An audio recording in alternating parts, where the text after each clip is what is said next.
Boston Celtics comes into 2025-26 season in a very different spot than a year ago. The front office spent the summer reshaping the roster, not with splash superstars, but with salary moves and depth signing. Let's run through exactly who left, who arrived, and what it means. First, Boston shipped veteran guard Drew Holiday to the Portland Trail Blazers in a deal that brought All-Star scorer Anthony Simmons to Boston, plus future second-round picks. Earlier in the summer, the Celtics were a part of a three-team deal that sent Kristaps Porzingis to Atlanta Hawks. That move briefly brought George Niang back to Boston before Niang was flipped to Utah. The Celtics then traded George Niang and two second-round picks to the Utah Jazz for rookie guard R.J. Lewis Jr. as a low-cost upside piece.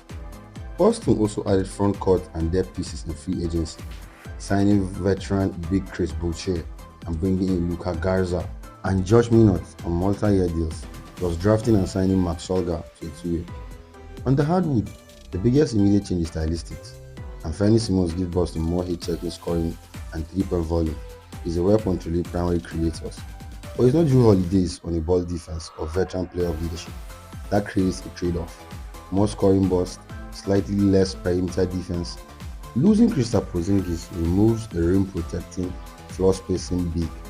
The Celtics will rely on new signings like Chris Boucher and the returning veterans to patch minutes at the 5.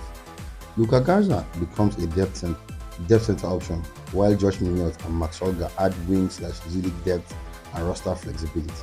Finally, the front office clearly prioritized payroll flexibility this summer. Moving Holiday's large contract and flipping Young helped drop Boston tax exposure and open wiggle room for short-term moves. That matters when the season gets long.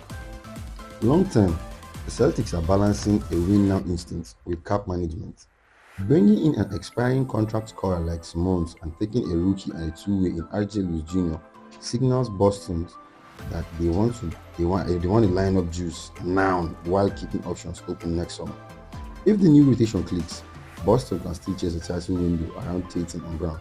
If it doesn't, they've created trade chips and saved tax money to retool. My take is Boston is still a contender on paper because of Tatum and Brown, but this roster is less top-heavy and more reliant on role players stepping up. Expect them to be an elite offensively at times, vulnerable on defense without Holiday and Porzingis, and active at the deadline if the chemistry isn't there. What do you think? Will Boston get smarter or safer this summer? Drop your take below and subscribe for the next breakdown next.